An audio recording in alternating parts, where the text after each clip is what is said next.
We're going to turn now to Decision 2026 because we just got new numbers in the race for governor. Meantime, we want to let you know the count of ballots continues, but we are inching closer to finding out who will move on to the November general election. Here are these latest numbers, the governor's race, and these numbers, as you can see, are exact with decimal points. Republican Steve Hilton holding at 26.6%, Democrat Javier Becerra 26.4%. or 26.5%, as you see on the screen there. So that is just 1/10 of a point separating the leaders here. Democrat Tom Steyer, there you see in third place with 20.8%. Our Conan Nolan is back now with more insight into the political picture of these two very important races. And we're waiting for numbers in the mayor's race. But let's talk about the governor's race. Well, yeah, I was talking with the Hilton campaign and with Steve Hilton actually earlier. They know they're going to finish second. Javier Becerra has pretty much tied him almost, and the number of ballots that are still to count, again, overwhelmingly Democrat, because Democrats usually vote late. And so many of them decided not to turn in their ballot early because they wanted to be strategic in who they voted for. Remember that narrative that the Democrats were going to be locked out, two Republicans? That frightened a lot of Democratic voters. It wasn't true, but they got the message. So they held onto their ballot to see which Democrat they needed to vote for in order to make sure they had a representative in the fall. So Javier Becerra will finish first.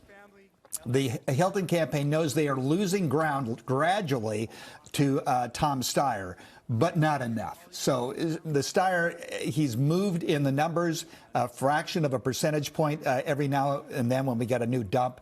But it just looked like it is too far a distance for him to gain on the second. There he is. He's at least 5 points behind. He would catch, if he was going to catch anybody, it would be Steve Hilton. He's not going to catch Javier Becerra.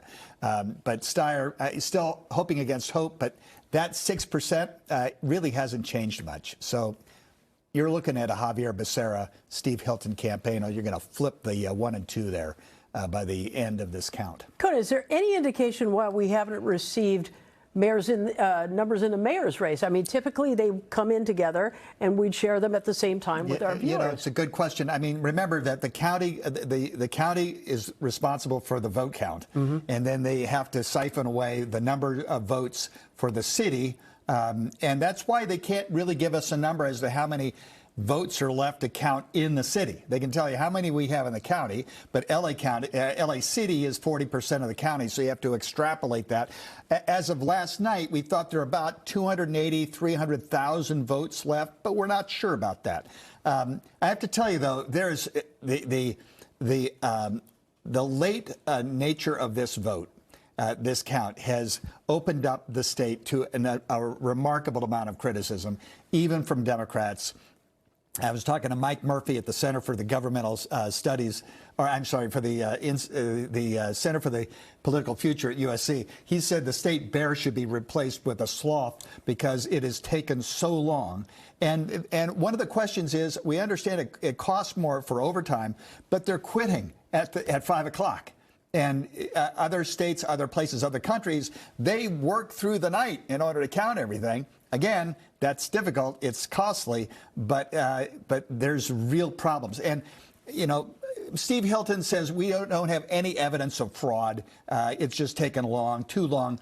The president says, no, there's fraud. He's tweeting it out. California is engaged in malfeasance and all sorts of skullduggery, and there's no evidence of that. It's not true, but it has a corrosive effect on the any way you look at it, the optics are not good. Yeah, no, it's not good.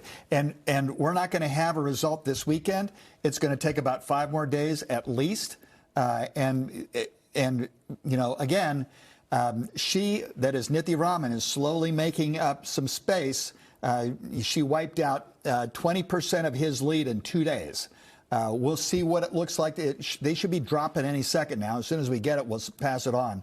But if it shows that she's continuing to take down 4,000 or 5,000 votes per drop, it's going to be close. All right, we'll be here to watch it. Thank you for your analysis. A sloth, I was going to say, that was pretty good.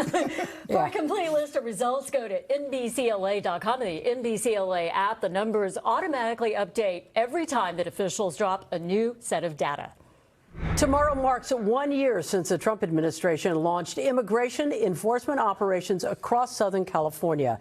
On June 6, 2025, federal agents were seen at a Westlake Home Depot and in downtown LA's Fashion District. And since then, more than 14,000 people have been arrested in the LA area.